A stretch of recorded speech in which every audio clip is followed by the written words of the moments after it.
उपासक जब अपने में गुणाभिमान कर बैठता है तो वो दूसरों में दोष दर्शन करने लगता है और यहीं से उसका बहुत बुरा पतन होता है। वो जान नहीं पाता गुणाभिमान के कारण पर दोष दर्शन, पर दोष वर्णन, पर दोष श्रवण, ये बहुत बड़ी साधन की हानि पहुंचाने वाली वृत्ति आ जाती है।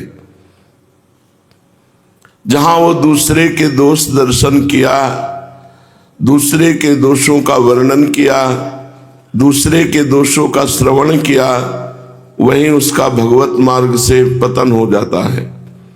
इसलिए बड़े बड़े महापुरुषों ने परदोष दर्शन, परदोष वर्णन और परदोष श्रवण तीनों का निषेध किया है। श्रीपाद प्रबोधानंद जी महाराज कह रहे हैं, ये वृंदावन वासी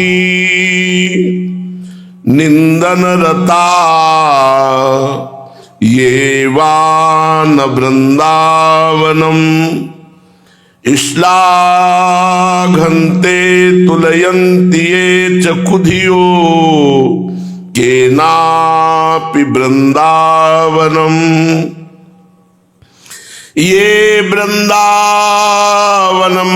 नित्य सुखचित रूपम सहन्ते नवा, तैः पापिष्ठ नराधमे भवतु स्वप्ने पिमे संगति।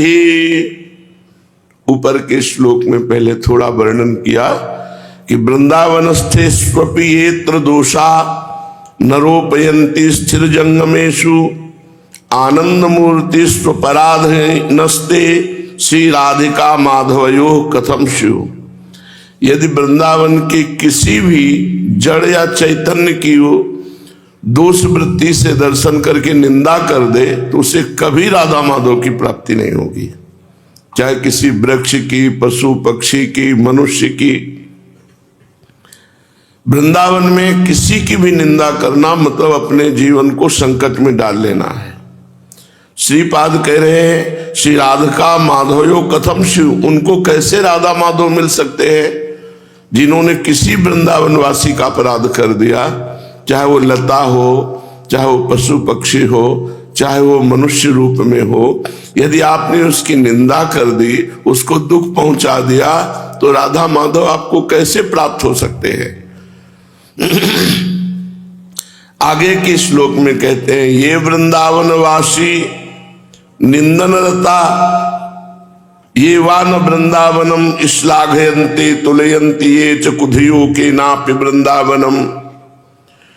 जो स्वभाव बन जाता है किसी किसी का, वो निंदा ही करते रहते हैं।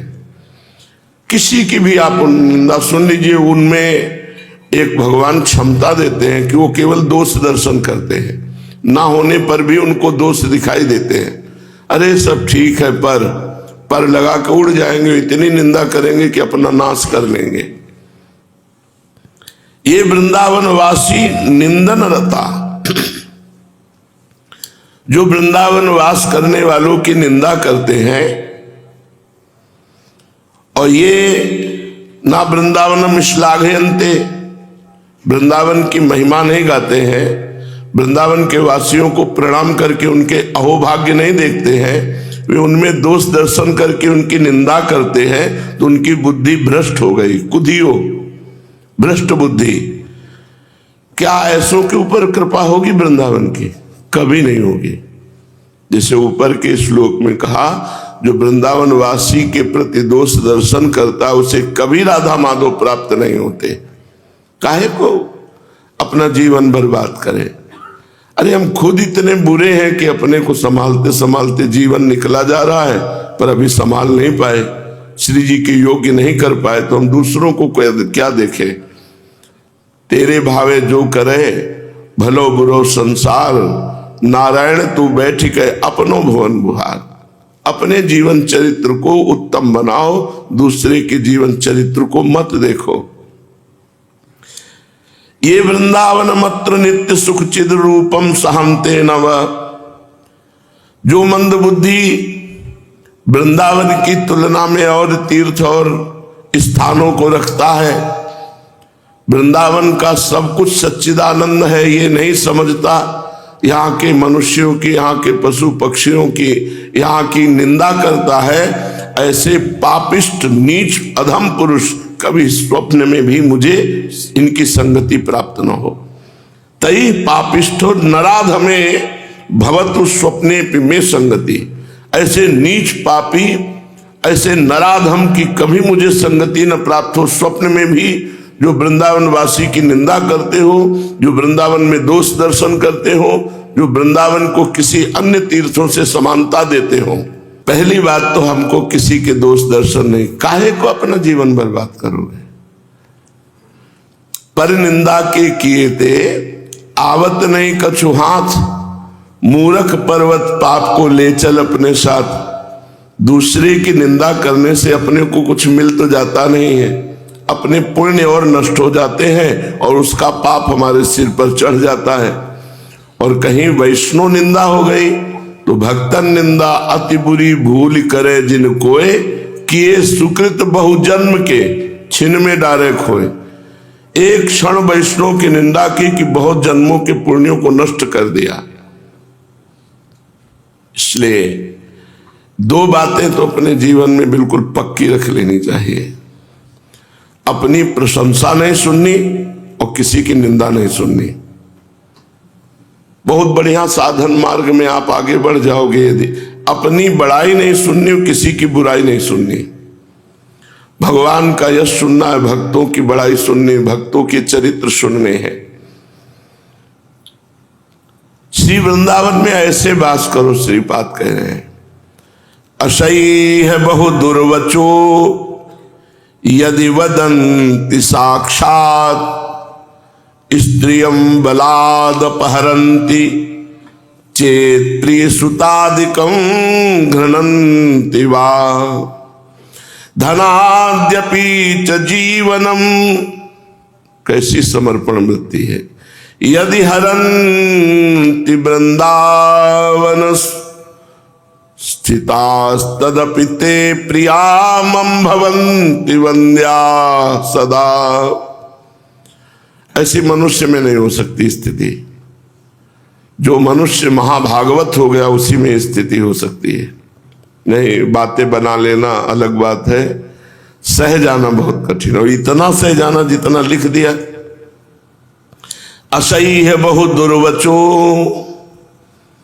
यदि हम वृंदावन वास कर रहे हैं और कोई वृंदावन वासी मुझे बहुत दुर्वचन बोले जो असहनीय है, यहां तक तो सह लेंगे। असहनीय कटुवचन बोल रहा है, गाली बोल रहा है, निंदा बोल रहा है, आप उसे चुपचाप सह जाओ। असही है बहुत दुर्वचो, ये तो कोशिश की जा सकती है, लेकिन आगे कह रहे वदंति साक्षात स्त्रियम बलाद अपहरंती। बड़ी कठिन बात है, बड़ी कठिन बात है। ऐसा तो कोई महापुरुष ही कर सकता है। हरिवंश महाप्रभु के शिष्य रसिक अनन्य माल्य में तो महाप्रभु से पूछा था कि भगवत प्राप्ति गृहस्थी में कैसे हो जाएगी, तो उन्होंने कहा संत सेवा से। बड़े धनी मानी थे, खूब संत सेवा कर रहे थे, तो एक नौजवान के मन में आया कि यहाँ खूब खाने को भी मिलता है और आनंद भी है। साधु वेश धारण किया, वो तो संत को भगवंत मानते थे। संत को भगवंत जाने, वो संत अनंत समाना। महाप्रभु ने आदेश भी किया है, जैसे हरिवंश प्रपंच बंच सब काल ब्याल को खायो, यह जिय जान श्याम श्यामा पद कमल संगी सिरनायो। जो श्याम श्यामा के प्रेमी भक्त जन हैं, उनके चरणों का आश्रय लेने से ही श्याम श्यामा के चरणों में प्रेम होता है। ये मनुष्य के अंतर्गत बात नहीं है, ये दैवी संपदावान महाभागवत की बात हो सकती, दूसरा कर ही नहीं सकता। अब उनकी एक बेटी थी, रसिक अनन्य माल्य में पढ़ के देखिए, उनका नाम हमें स्मरण नहीं आ रहा है। उनकी एक बेटी थी, वो पाखंडी साधु तो था नहीं, जवान आदमी, तो केवल खान पान के लोभ से गया और धीरे धीरे कई दिन रुका। वो उनकी बेटी से गलत भाव कर बैठा, क्योंकि कोई साधु तो था नहीं। तो छत में वो गलत स्थिति में था, वो गए किसी कार्यवशात, देखा उन्होंने अपना चद्दर उड़ा दिया, दोनों बेसुध थे, सो रहे होंगे। जब बेटी ने चद्दर देखा तो समझ गई तो पिता का है, भयभीत हो गई। जब वो नीचे उतर के आए तो हाथ जोड़कर उन्होंने कहा, प्रभु मुझे बेटी तो किसी न किसी को देनी ही थी, आप संत वेश में आकर स्वीकार किए, हमारा जीवन कृतार्थ हुआ, ये सब संपत्ति लीजिए और बेटी लीजिए और मुझे आदेश कीजिए, मैं अपने गुरु हरिवंश चंद्र जी के आदेशानुसार वृंदावन वास करते हुए जीवन व्यतीत करना चाहता हूं। सब दे दिया, सब वैभव, और आप पति पत्नी वृंदावन। ऐसे आचरणों से संलिप्त पाने पर कोई भगवत भाव कर पाएगा? रसिकानंद माल में और एक कथा है कि अपने पुत्र को उन संत भेषधारी के द्वारा हत्या करने पर भी उनको रोष नहीं आया और चरणोदक उतार कर कहा, मन वचन कर्म से यदि हम संत को भगवान समझते हैं तो मेरा पुत्र जीवित हो जाए। जीवित हो गए।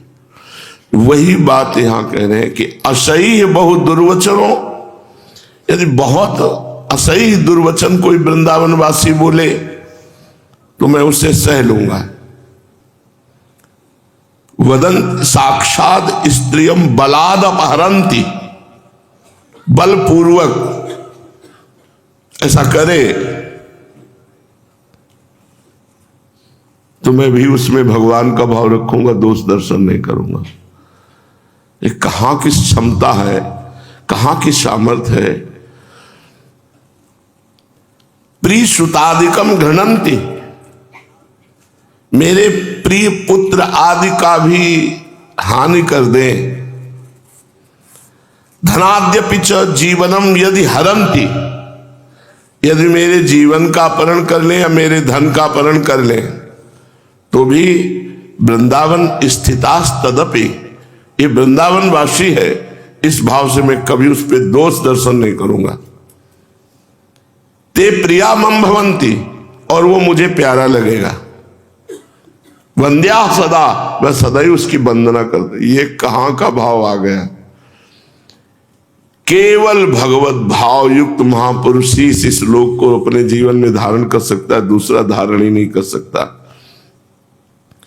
चाहे कोई मुझे बहुत कटु वचन कहे या मेरे पुत्र को घृणंते, उसकी हानि कर दे, या धन अपहरण कर ले या मेरे जीवन का अपहरण कर ले, तो भी ये वृंदावन वासी है, इस बात से मेरा वो प्रिय होगा और मैं उसे सदैव नमस्कार करूंगा। तदपि ते प्रिया मम भवंती और वंद्या सदा, मैं उसकी वंदना ही करूंगा, कभी उस पर दोष दर्शन नहीं करूंगा। पहले श्लोक में मना किया कि किसी वृंदावनवासी की निंदा मत करो। यदि तुम्हें कहीं दोष दर्शन दिखाई दे रहे तो तत्काल अपने अंदर आओ कि हम खुद इतने गंदे हैं। बुरा जो देखन मैं चला, बुरा न मिलिया कोई, जो दिल खोजूं आपनो तो हमसे बुरा ना। इसलिए पहले हमें किसी की निंदा नहीं करनी। वृंदावन के समान सिर्फ वृंदावन है, कोई तीर्थ आदि की तुलना नहीं करनी। सब वृंदावनवासी चिदघन स्वरूप है, ये हमें भाव रखना है। और ऐसी इच्छा करनी कि ऐसे नीच पापी नराधम कभी मुझे स्वप्न में भी संग न मिले इनका, जो वृंदावन की निंदा करते हैं, वृंदावनवासी की निंदा करते हैं, स्वप्न में भी इनका संग न मिले। पहले तो ये, और दूसरे में बताया कि अपनी सहनशीलता, हमें कोई गाली दे, हमारे कोई पुत्र धन जीवन पत्नी आदि पर गलत दृष्टि रखे तो भी वो मम प्रिया, वो मेरा प्रिय होगा, क्योंकि वो वृंदावनवासी है। और वंद्याहा सदा, मैं सदैव उसकी वंदना करता रहूंगा। ये तो केवल भगवान ही है, ऐसी क्षमता केवल भगवान में ही है, या भगवान का महान भक्त जो भगवान में तन्मय हो चुका है। बहुत धर्म का विचित्र स्वरूप है। महाभारत में एक प्रसंग आता है, उसमें उन्होंने अतिथि धर्म के द्वारा भगवत प्राप्ति की बात स्वीकार की। वो लकड़ी बेच करके जीवन यापन करते थे और कभी भी कोई भी अतिथि आ जाए, अपने घर में आदेश किए हुए थे उसकी हर कामना पूर्ण करनी है, अतिथि विमुख न जाने पावे। वो जैसे लकड़ी लेकर के आ रहे हो, अगर किसी की पादुका है तो दरवाजे पे बैठ जाएंगे, जब वो पादुका वाला बाहर निकलेगा तब घर में प्रवेश होंगे, इस भय से कि कहीं अतिथि को किसी भी तरह का संकोच या भय न लगे। और पत्नी को आदेश किए हुए थे कि अतिथि सेवा में प्राण भी देना पड़े तो हिचकना नहीं, क्योंकि हमने अतिथि सेवा से भगवत प्राप्ति का। तो जो ऐसा धर्म में समर्पित होता है, धर्मो रक्षति रक्षिता, धर्म उसकी स्वयं रक्षा करता है। एक दिन स्वयं धर्म ने परीक्षा ली, पादुका उतार दी दरवाजे के बाहर, काफी समय तक बाहर नहीं निकले तो दरवाजे पर ही बैठे रहे, अंदर नहीं गए। पहली परीक्षा पास। इतना धैर्य, इतने समय तक हमारे घर में कोई है और हमें जानते हुए भी दरवाजे पर बैठे रहे। इसके बाद वो गले पे हाथ डालकर उनकी पत्नी के निकले और उनके चेहरे तक देखा तो ऐसे सर झुकाए बैठे हुए थे। कहा आइए कुछ सेवाएं कीजिए घर में, यहां दरवाजे पर बैठे क्या कर रहे हैं। और फिर पत्नी के गले में हाथ डालकर गए और पलंग पे बैठ गए। उनका भगवान आदेश कीजिए क्या सेवा करें। देखा उनके चेहरे पर कोई फर्क नहीं है। कई प्रकार के हास्य विनोद, ऐसी चेष्टा जैसे कोई कामी पुरुष करता है, वो शांत एकदम। उनसे पूछा कि तुम्हारे दरवाजे पर बैठने से तुम्हें क्या मन में शांति थी या चंचलता थी। उनका भगवान अतिथि देवो भव, वेद कहता है अतिथि भगवान का स्वरूप है और ये सब कुछ भगवान का है, मुझे क्यों हलचल होगी।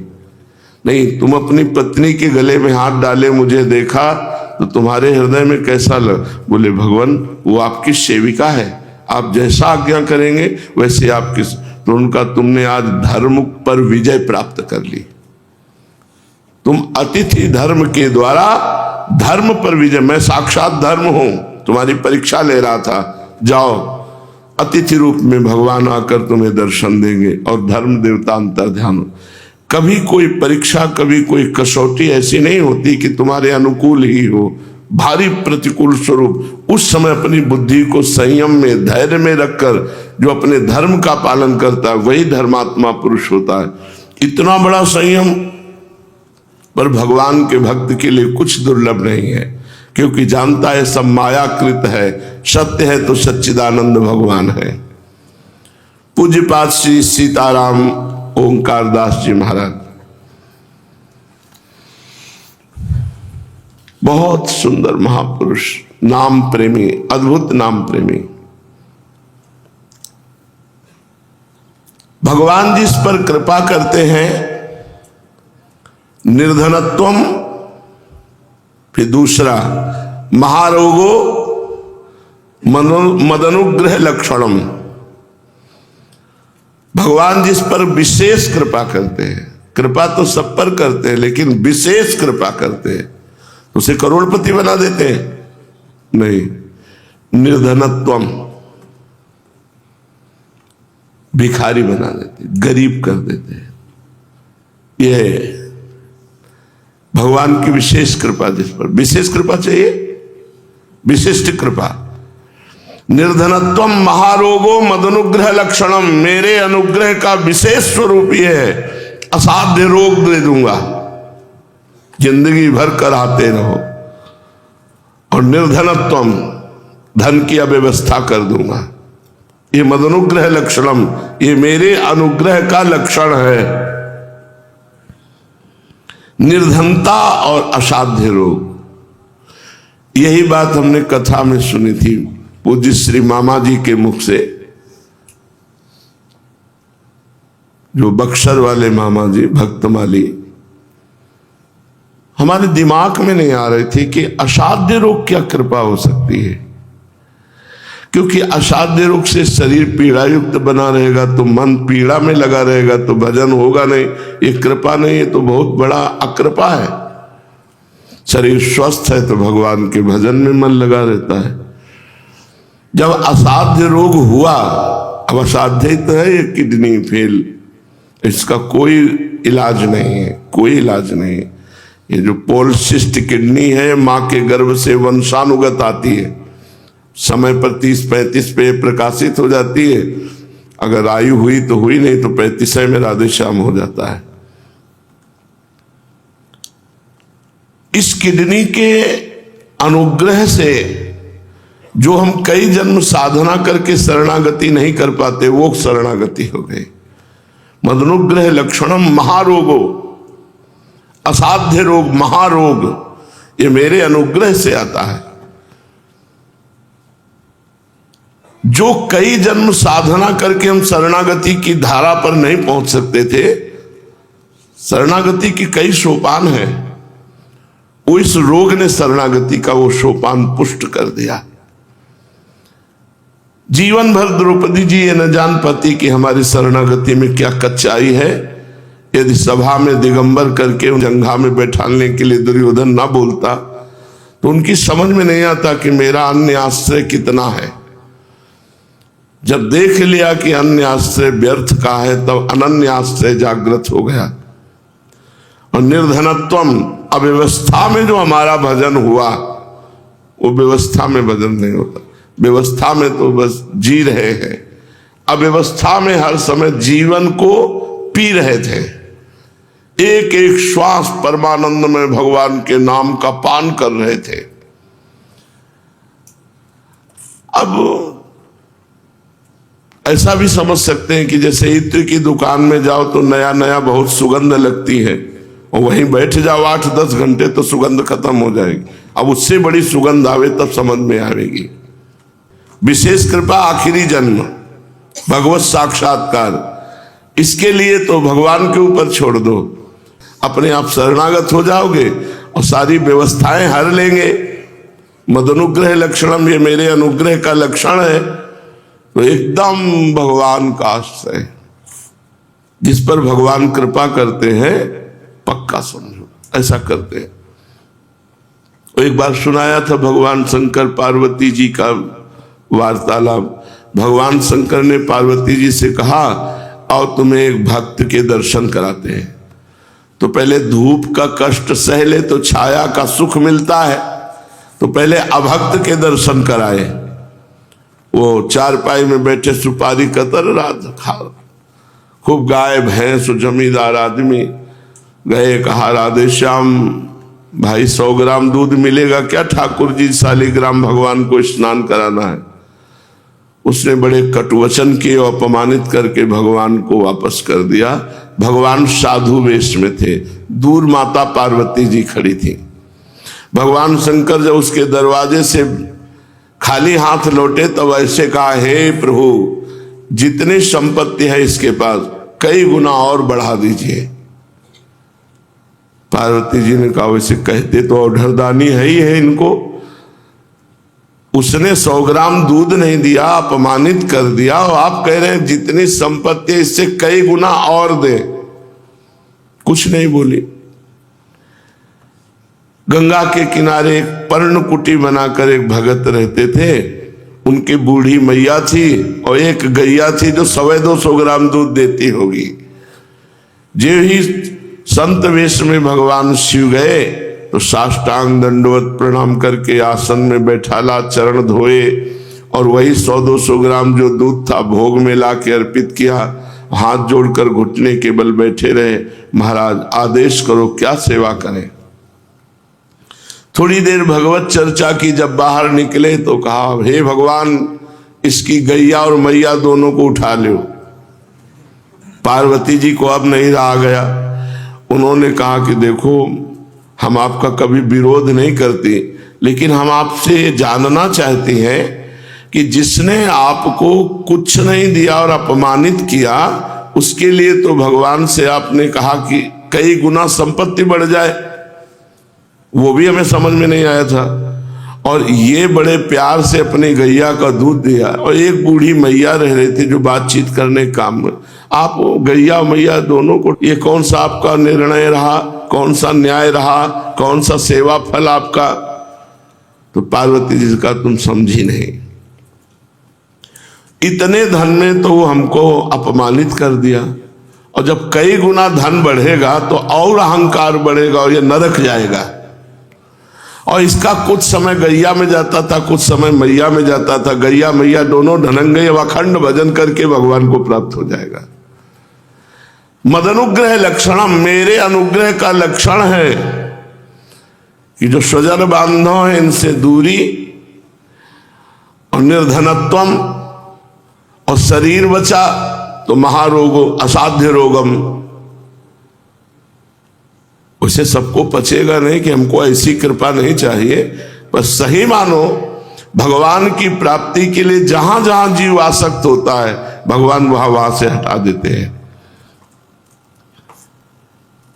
प्यारे, जब मैं किसी को अपना बनाता हूं तो उसे बहुत कष्ट देता हूं, बहुत कष्ट देता हूं। तो आपको लगता है कि ऐसा भगवान क्यों करते हैं? तो देखो, एक कंकड़ उठा के शीशा पे मारिए, वो फूट जाएगा। और जब उसे तपाया जाता है, तत्काल ठंडा किया जाता है, फिर तपाया जाता है, फिर ठंडा किया जाता है, उसको बुलेट प्रूफ बना देते हैं। गोली मारो तो नहीं टूटेगा, शीशा वही है, बुलेट प्रूफ बना दिया तो गोली मारो तो नहीं टूटेगा, और ऐसे कंकड़ मारो तो चूर चूर हो जाएगा शीशा। तो अपने लोगों को ठाकुर जी बुलेट प्रूफ बनाते हैं।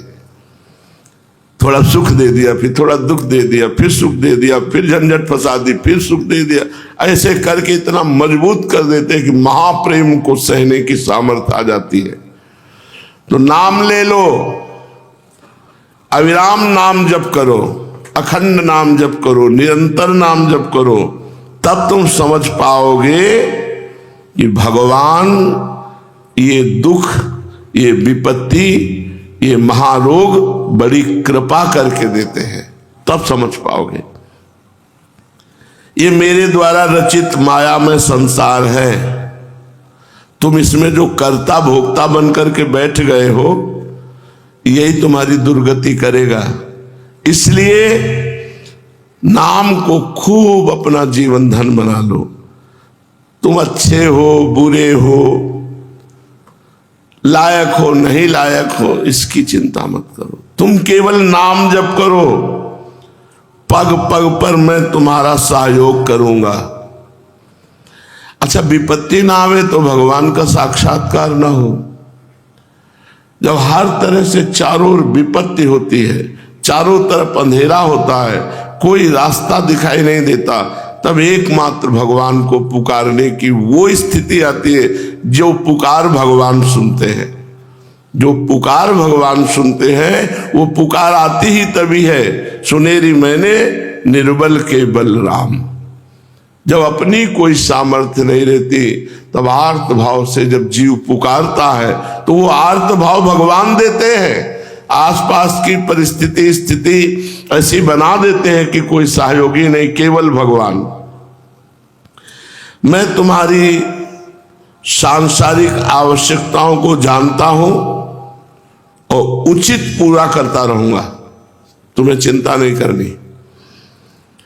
तुम ये अहंकार का बोझा मुझ पर छोड़ दो, निश्चिंत हो जाओ। कर्तृत्वाभिमान का त्याग करते ही तुम देखोगे तुम्हारा सारा भार मैंने उठा रखा है। बहुत सुंदर। कर्तृत्वाभिमान भगवान को समर्पित कर दो। अजी समझ कर भी जो न समझे वो इतना तो समझी, लेकिन नाम जब करता रहे सब ठीक हो जाएगा। जिस दिन तुम्हारे अंदर ये बात आ गई मैं असमर्थ हूं, किसी काम का नहीं हूं, हे भगवान मैं आपका हूं, यहीं से शरणागति होती है। अभी शरणागति नहीं मानी जाती। ये जो अपने लोग अहंकार भरी बातें करके वो कहते प्रभु की शरण में, तो केवल वाचिक बात है। हृदय से तभी होती जब चारों तरफ असमर्थता, असहाय वो स्थिति होती है। वो स्थिति होती, वो भगवान ही बनाते हैं। इतनी छूट दे दो भगवान को, मुझे आप चाहिए, जैसा जैसा आपको करना हो करो, ज्यों ज्यों राखत हो त्यों त्यों रहियत हो हरि, वो व्यवस्था कर देंगे आपके। धन संपत्ति, सुख सामग्री, अनुकूलता, प्रशंसा, मान, प्रतिष्ठा, इस व्यवस्था में कभी भगवत प्राप्ति नहीं होती। अपमान, तिरस्कार, निंदा, अव्यवस्था, नाना प्रकार की विपत्तियां, विपत्तियों पे विपत्तियां, अब सही माने में भगवान के मार्ग का पथिक बन जाएगा। इसलिए भगवान कहते हैं मद अनुग्रह लक्षणम, मेरे अनुग्रह का लक्षण है महारोगो, निर्धनम और कष्ट जीवनम, कष्टमय जीवन व्यतीत होना। हे प्रीतम, मैं तुमसे कहता हूं कि तुम केवल मेरा नाम लो, मेरा स्मरण करो। कोई भी आधि, व्याधि, शोक, ताप, ज्वाला, यंत्रणा, ये तुम्हारा स्पर्श नहीं कर पाएंगे। तुम अविरल नाम जप करो, निरंतर नाम जप करो। तो बाबा मैं तो भक्तिहीन हूं, मेरे में तो भक्ति है नहीं। यदि मैं भक्तिहीन हो करके भी यदि नाम लूं तो भगवान मुझे स्वीकार कर लेंगे, मेरे पाप नष्ट हो जाएंगे, मुझे भोगना नहीं पड़ेगा। अरे नाथ, आप समझते क्यों नहीं हो? भक्ति का मूल है भगवद स्मरण, और जब आप नाम जप कर रहे हो तो महान भक्ति हो रही है। सुनो, गोविंदेति तथा प्रोक्तम भक्त्या वा भक्ति वर्जितैः दाहते सर्व पापानि युगांताग्नि रिवोत्थितः। मेरे नाम की शक्ति भाव भक्ति की अपेक्षा नहीं रखती। भाव हो ना हो, भक्ति हो ना हो, नाम जप करो। गोविंदेति तथा प्रोक्तम भक्त्या वा भक्ति वर्जितैः, भक्ति हो या बिल्कुल भक्ति ना हो, भाव हो या बिल्कुल भाव ना हो, आप नाम जप कीजिए। जैसे प्रलयाग्नि संपूर्ण संसार को भस्म कर देती है, ऐसे ही मेरी नाम की शक्ति तुम्हारे कोटि कोटि संचित पापों को, करोड़ करोड़ संचित पापों को निसंदेह भस्म कर देती। नाम की शक्ति, जैसे प्रलयाग्नि में कोई नहीं बचेगा, सबको भस्म होना पड़ेगा, ऐसे ही जो नाम जप कर रहा उसके सारे पाप भस्म हो जाएंगे। ये मैं तुम्हें अभयवाणी सुना रहा हूं। मधुर से मधुर, अति मधुर प्रभु का नाम है। मेरे प्रभु, मेरी बात मान जाओ, बहुत हल्के हो जाओगे। अपना बोझा प्रभु के चरणों में समर्पित करके नाम जप करो, सब ठीक हो जाएगा। अर्थात होई राम को नाम जप, तुलसी तज कुसुमाज, बिगड़ी जन्म अनेक की अब ही सुधरे आज। अभी इसी क्षण सुधर जाएगी। प्रभु का हो के खूब नाम जप करो, गंदी बातों का त्याग कर दो। किम तात वेदागम शास्त्र विस्तरैस्तीर्थैरनेकैरपि किम प्रयोजनम यद्यात्मनो वांछसि मुक्ति कारणम गोविंद गोविंद इति स्फुटम रट। हे तात, तुम्हें वेद, आगम आदि शास्त्रों से या अनेक तीर्थों से क्या प्रयोजन है? यदि तुम मोक्ष चाहते हो, ज्ञान की चरम अवस्था, या प्रेम चाहते हो, भक्ति की चरम अवस्था, तो बस तुम आज से नियम ले लो, गोविंद गोविंद इति स्फुटम रट। जोर जोर से ऐसा बोलो, गोविंद गोविंद हरे मुरारे, गोविंद गोविंद मुकुंद कृष्ण, गोविंद गोविंद थांग पाणे, गोविंद दामोदर माधवेति। यदि उच्च स्वर से भगवान का नाम रट रहे हो तो तुम्हें आगम निगम पुराणों में या तीर्थों में समय देने की जरूरत नहीं है। अपना हर समय नाम जप करो। मुझसे नाम लेने को कह रहे हो, ठीक है, लेकिन आपका कौन सा नाम बिल्कुल सटीक एवं यथार्थ है, इसे आप प्रकाशित करो। बाबा से कहा कि कौन सा नाम आप अनुभव करते हो जिसका नाम जब किया जाए तो बिल्कुल भगवत प्राप्ति हो जाएगी, मोक्ष हो जाएगा, प्रेम प्राप्ति हो जाएगी। तुम दिन ब दिन यदि बालक बन जाओ तो तुम्हारा काम बहुत जल्दी हो जाए। कई बच्चा के पेट और घट करे विनाशन। वास्तव में तुम बहुत चतुर बनते हो, बहुत सयाने बनते हो। तू बालक नहीं भर्यो सयानप, काहे कृष्ण भजत नहीं नीके, अति सुमिष्ट तजिव सुरभिन पै, मन बंधत तंदुल जल फीके। हरिवंश महाप्रभु कहते तू बालक नहीं, बड़ा सयाना बनता है, पर देख तेरा सयानप क्या है।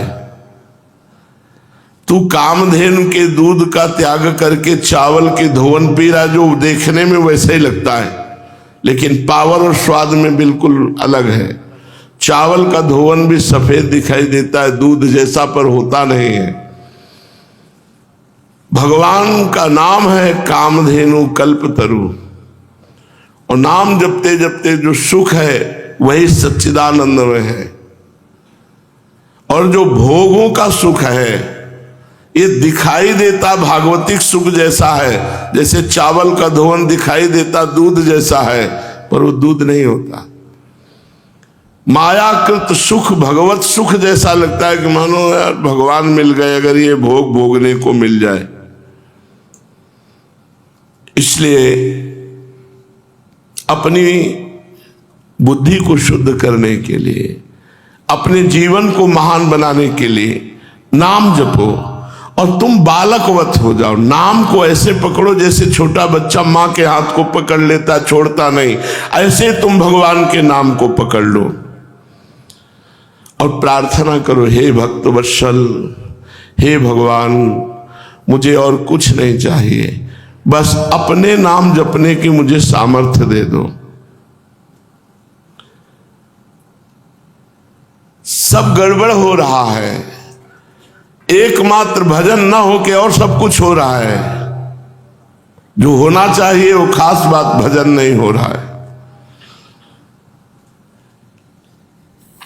तुम पूछे कि यथार्थ नाम बताइए, तो हम तुम्हें बताएं, प्रकृति, पुरुष, ब्रह्मा, विष्णु, महेश, आत्मा, परमात्मा, राधा, कृष्ण, काली, राम, सीता, गणेश, सूर्य, अग्नि, गंगा, दुर्गा, ये सब नाम उसी एक परमात्मा के हैं। बहुत सुंदर सुलझी हुई बात कह रहे हैं। ये जितने भी भगवान के नाम हैं सब समान हैं और समान सामर्थ्य वाले हैं। तुम समझ लो, अनंत ब्रह्मांडों में जितनी सामर्थ्य है वो सब नाम में विराजमान है। कोई एक नाम पकड़ लो, उसे बार बार पुकारो, बार बार रटो, इसी से काम हो जाएगा। बहुत से नाम जपने की वृत्ति, एक कोई नाम पकड़ लो। गुह्यतर गुह्य प्रणव ओम, ये ब्रह्मधाम मोक्ष पदवी प्रदान करता है। हम तुम्हें खूब शोध कर बता रहे हैं कि युग धर्म में बुद्धि उसी प्रकार की होती जैसा युग होता है। आज कलयुग है, इसमें पवित्र बुद्धि क्षीण होकर गंदी बुद्धि बढ़ती, कुमति। बस यही लगता है कि सब भोग मैं ही अकेले भोग लूं, ऐसा करूं कि जितने विश्व के भोग हैं सब मैं भोग लूं। मलिन बुद्धि, निकृष्ट बुद्धि। मैंने तुम्हें बताया कि ब्रह्मा, विष्णु, महेश्वर, आत्मा, परमात्मा, राधा, कृष्ण, सीताराम, गणेश, सूर्य, अग्नि, गंगा, दुर्गा, ये सब मेरे भगवान के नाम हैं। किसी एक नाम, किसी एक रूप को पकड़ लो और बार बार उनकी लीला कथा सुनो, बार बार नाम जप करो, बस हो गया कल्याण। किसी एक नाम रूप को पकड़ लो। सब नाम रूप एक साथ नहीं जपे जा सकते कि हम थोड़ी देर गणेश गणेश जप लिया, फिर दुर्गा दुर्गा, फिर राधा राधा, फिर राम राम, फिर हरि, फिर कृष्ण। ये प्रारंभिक तो ठीक है, लेकिन ऊंची चढ़ाई भक्ति की चढ़ने के लिए किसी एक नाम को पकड़ लो, भवबंधन से मुक्त हो जाओगे। देखो, भगवान के रूप और नाम इसीलिए अलग अलग हैं कि सबकी रुचि एक नाम रूप में नहीं हो सकती। किसी को बंसी बजाने वाले ललित त्रिभंगी लालजू पसंद है, किसी को सारंग धनुष धारण करने वाले गंभीर मुद्रा में राम जी पसंद है। रुचि है या गुरु प्रदत्त है। सब साधक एक साथ नाम जप नहीं कर सकते, इसलिए एक नाम चयन कर लो, जो नाम तुम्हें बहुत प्रिय लगता हो, बस उसी के अंदर ही अंदर बार बार आवृत्ति कीजिए, बार बार जप कीजिए। यदि आप देखना चाहते हैं मुंडमालिनी लोल रसना रक्त चंदन सिक्तांगी सिंदूरारुण मस्तका भगवती अम्बा, तो नाम जप करो, वही काली रूप में आ जाएगा। नाम जप करो, वही कृष्ण रूप में आ जाएगा। नाम जप करो, वही गणेश गौरी के रूप में आ जाएगा। जो आप चिंतन करेंगे भगवान के नाम से, वो उसी की प्राप्ति हो जाएगी। नाम महाधन है, बहुत बड़ा पावर शक्ति है। अभिलाषा करते ही तुम देखोगे कि जिन भगवान के दर्शन करना चाहते हो उनकी गोद में बैठे हो, आते हो। तुम बाहर कोई सीखने पढ़ने की बात मत सोचो, हर समय नाम जप करो। यहां सीखने पढ़ने का मतलब स्कूल से नहीं है कि अब हमको वेदांत पढ़ना है, मोक्ष के लिए योग वासिष्ठ पढ़ना है, नहीं। जिससे मायामल का नाश होता है वो भजन से ज्ञान पैदा होता है, वो शास्त्र पढ़ करके नहीं। शास्त्र पढ़ करके भजन में रति बड़े, भजन से जो ज्ञान होता है वो जड़ चैतन्य ग्रंथ का भेदन कर देता है।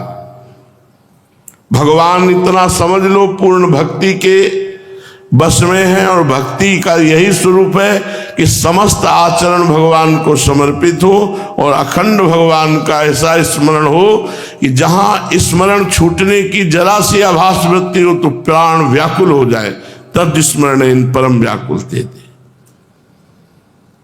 चलते हैं श्रीमद् भागवत महापुराण। भगवान श्री सुखदेव जी महाराज परीक्षित जी से चर्चा कर रहे हैं कि वो आखिरी समय है जिसमें भगवान के पास उद्धव जी महाराज विराजमान है। इसके बाद भगवान अंतर्धान हो जाते हैं। ये बड़ी विचित्र लीला है कि जिस रूप को भगवान प्रकाशित करते हैं उस रूप को भी त्याग देते हैं। अंततो गत्वा भगवान अंतर्धान स्थिति में होते हैं, श्री कृष्ण रूप से भी अंतर्ध्यान हो जाते हैं। उस समय उद्धव जी को पता चला कि भगवान अंतर्ध्यान होने वाले हैं। एकांत में बैठे हैं। उद्धव जी गए और कहा, प्रभु मुझे साथ ले चलना, मैं आपके बिना जीवित नहीं रह सकता। भगवान उपदेश देने लगे तो उद्धव जी ने कहा, प्रभु हमने आपकी जूठन खाई, आपके प्रसादी वस्त्र पहने, भला मैं आपके बिना कैसे जीवित रह सकता हूं। भगवान ने कहा, नहीं, तुम्हें रहना ही पड़ेगा, हमारे साथ नहीं चलना। अब तुम अपने आत्मीय स्वजन और बंधु बांधवों का प्रेम छोड़ दो। बहुत कठिन है। भाई बहन, रिश्तेदार, नातेदार, सांसारिक संबंध बहुत कठिन है छोड़ना। केवल बातों से नहीं होता, मोह जब आकर्षित करता है ना तो कुछ अच्छा नहीं लगता। बहुत कठिन मार्ग है भगवत मार्ग। इसलिए कठिन है कि बहुत लंबे समय तक निर्विकार बने रहना बहुत कठिन है। मतलब महीना 2 महीना, साल 2 साल तो चलो भाई, 40 दिन कम हो गए, आज 45 दिन कम हो गए, 50 दिन, फिर इसके बाद तो छूट मिल जाएगी ना, पूरे जीवन छूट नहीं। भगवान आदेश कर रहे हैं कि हमारे साथ नहीं चलना है, तुम्हें आत्मीय स्वजन बंधु बांधवों का पहले प्रेम छोड़ना होगा। बहुत कठिन है भाई। भगवान आदेश कर रहे हैं उद्धव जी को, तुम अपने आत्मीय स्वजन और बंधु बांधवों का स्नेह संबंध छोड़ दो, अनन्य प्रेम से मुझ में अपना मन लगाओ और समदृष्टि रखकर भूमि पर विचरण करो। इस जगत में जो कुछ मन से सोचा जाता है, वाणी से कहा जाता है, नेत्रों से देखा जाता है, श्रवण आदि इंद्रियों से अनुभव किया जाता है, सब नाशवान है। सुन लो, भगवान कह रहे हैं, जाते जाते कह रहे हैं, परम धाम जा रहे हैं, उद्धव जी को उपदेश दे रहे हैं। उद्धव जी, इस जगत में जो कुछ मन से सोचा जाता है, वाणी से कहा जाता है, नेत्रों से देखा जाता है, श्रवणेंद्रिय से अनुभव किया जाता, सब नाशवान है, सपने की तरह मन का विलास है। इसलिए माया मात्र है, मिथ्या है, ऐसा समझ लो। पहले कहा अपने आत्मीय स्वजन बंधु बांधवों का प्रेम छोड़ो, मेरे में अनन्य प्रेम करो, और जो मन से सोचा जाता है, वाणी से कहा जाता है, नेत्रों से देखा जाता है, श्रवणादि इंद्रियों से अनुभव किया जाता है, सब नाशवान है, सपने की तरह मन का विलास है, माया मात्र है, मिथ्या है, ऐसा समझो। ये जिनका मन अशांत है, असंयत है, वही पागल लोगों को बहुत तरह की भोग सामग्री दिखाई देती है। ये चित्त का भ्रम है, सत्य नहीं है। जब नानात्व में भ्रम हो जाता है सच्चाई का, तो ये गुण है, ये दोष है, इस प्रकार कल्पना करनी पड़ती है। जिसकी बुद्धि में गुण और दोष का भेद बैठ गया है, दृढ़मूल हो गया, उसी के लिए कर्म, अकर्म और विकर्म। कर्म शास्त्र जिसे कहता है करो, अकर्म शास्त्र विधान के कर्म का लोप अकर्म, और विकर्म निषिद्ध कर्म जिसे शास्त्र कहता नहीं करना चाहिए। इन 3 प्रकार के कर्मों में वो फंस जाता है। इसलिए उद्धव, तुम पहले अपनी समस्त इंद्रियों को अपने वश में कर लो। बहुत कठिन है, इसीलिए कहते नाम जप करो, नाम जप। ज्यादा ये जो शास्त्र की वाक्य है ना, आप नहीं अपने में धारण कर। अपने स्वजन संबंधियों का मोह छोड़ दो। जो कुछ देख रहे हो, सुन रहे हो, बोल रहे हो, सोच रहे हो, सब माया है, मिथ्या है, झूठा है। अपनी इंद्रियों को अधीन करो,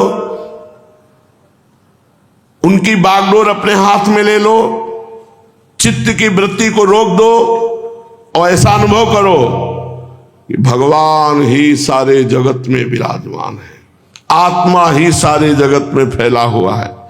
आत्मा मुझ सर्वात्मा इंद्रियातीत ब्रह्म से एक है, अभिन्न है। जब ऐसा अनुभव करोगे तो तुम सबकी आत्मा हो जाओगे, फिर कोई विघ्न तुम्हें पीड़ा नहीं पहुंचा सकता, क्योंकि विघ्नों की भी आत्मा तुम हो गए, इसलिए कोई विघ्न तुम्हें सताएगा नहीं। जो पुरुष गुण और दोष बुद्धि से अतीत हो जाता है, वो बालकों के समान निषिद्ध कर्म से निवृत्त होता है, परंतु दोष बुद्धि से नहीं। वो विहित कर्म का अनुष्ठान भी करता है, परंतु गुण बुद्धि से नहीं। जिसने श्रुतियों के तात्पर्य का यथार्थ ज्ञान ही नहीं प्राप्त कर लिया, बल्कि उनका साक्षात्कार कर लिया है, जिसका अटल निश्चय है सर्वत्र भगवान है, अटल निश्चय, प्राणियों का हितैषी सुहृद है, वृत्तियां सर्वथा शांत है, वो समस्त प्रतिमान विश्व को मेरा ही रूप आत्मस्वरूप देखता है, इसलिए उसे फिर कभी जन्म मृत्यु के चक्कर में नहीं पड़ना पड़ता। जो भगवान का स्वरूप सारा संसार समझकर इस माया से अपनी चित्तवृत्ति को हटा के भगवान के चिंतन में लगाता है, वो कभी जन्म मृत्यु रूप संसार चक्र में नहीं पड़ता।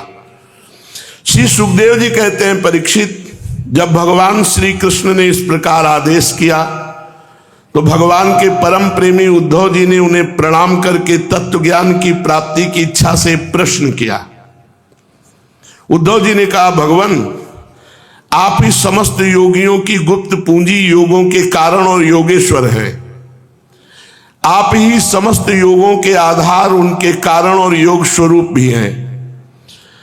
आपने मेरे परम कल्याण के लिए उपदेश किया, परंतु प्रभु, जो लोग विषयों के चिंतन और सेवन में घुल मिल गए हैं, विषय आत्मा हो गए हैं, उनके लिए विषय भोगों और कामनाओं का त्याग करना अत्यंत कठिन है। सर्वस्वरूप उनमें भी जो लोग आपसे विमुख हैं, उनके लिए तो इस प्रकार का त्याग सर्वथा असंभव है, ऐसा मेरा निश्चय है। प्रभु, मैं ऐसा ही हूं, मेरी मति इतनी मूढ़ हो गई है कि ये मैं हूं, ये मेरा है, इस भाव से मैं आपकी माया के खेल देह और देह के संबंधी स्त्री पुत्र धन आदि में डूब रहा हूं। ये माया का स्वरूप है। मैं देह हूं, सच्ची मानो यही नरक का हेतु है। एक बार भगवदानंद की प्राप्ति हो जाए, फिर चाहे जो कुछ जैसा हो, साधक को बीच में नहीं टिकना चाहिए। मैं देह के संबंधी स्त्री पुत्र धन आदि में डूब रहा हूं। अतः भगवान, रघुनाथ दास गोस्वामी जी जब वैराग्य में गए तो उनके पिता दो भाई थे, बड़े अरबपति उस समय थे। कई हलवाई और सब सेवक व्यवस्था जगन्नाथपुरी भेजा। 2-4 दिन तो जो बना उससे महाप्रभु चैतन्य देव का भोग लगाया, संतों को पवाया, और आप जगन्नाथ जी के दरवाजे पर खड़े होकर मांग कर खाते। फिर विचार किया, यह भी ठीक नहीं है, संसारी विषयी पुरुषों के धन से हम महाप्रभु को नहीं पाएंगे, वापस कर दिया। कितना कठोर जीवन व्यतीत किया वैराग्य में कि जगन्नाथ जी की पौड़ी पर खड़े रहते। कुछ समय जो कुछ भिक्षुकों को जैसे बट्टा प्रसाद वगैरह महाप्रसाद वो ऐसे जो मिल जाता, फिर उसको भी छोड़ दिया। एक क्षेत्र से थोड़ा ले आते, कुछ दिन बाद उसको भी छोड़ दिया। जो चावल महाप्रसाद फेंक दिए जाते थे, गाय नहीं खाती थी, रात्रि में वो चुन चुन कर लाके धो के फिर उससे, तब कहीं सोवत हु रसना रटे राधा कृष्ण सुनाम, तब भगवान के चरणों में प्रीति होती है। प्रभु, आप मुझे ऐसा उपदेश कीजिए कि सुगमता पूर्वक मैं साधना कर सकूं और इस संसार से पार हो जाऊं। हे प्रभु, आप भूत भविष्य वर्तमान इन तीनों कालों के आत्म तत्व का उपदेश करने वालों में सर्वश्रेष्ठ हैं। कोई देवता या मनुष्य या ब्रह्मादि बड़े बड़े देवता ऐसे नहीं है जैसा आप उपदेश कर सकते हो वैसा उपदेश कर सके, क्योंकि सब शरीराभिमानी होने के कारण आपकी माया से मोहित हो रहे हैं। उनकी बुद्धि माया के बस में हो गई है। यही कारण है कि वे इंद्रियों से अनुभव किए जाने वाले बाह्य विषयों को सत्य मानते हैं। इसलिए प्रभु, मैं तो सिर्फ आपसे उपदेश सुनना चाहता हूं, किसी और बड़े उपदेशक से नहीं। हे भगवान, चारों ओर मैं देख रहा हूं तो दुख ही दुख दिखाई दे रहा है। इससे मैं भागकर आपकी शरण में आया हूं। आप निर्दोष ब्रह्म हैं, आप जगत गुरु हैं। हे प्रभु, आप मुझे उपदेश कीजिए, मैं उसे धारण करूंगा। तो भगवान श्री कृष्णचंद्र जी उद्धव को उपदेश करते हैं, वो आगे बताएंगे। श्री राधा वल्लभ लाल की।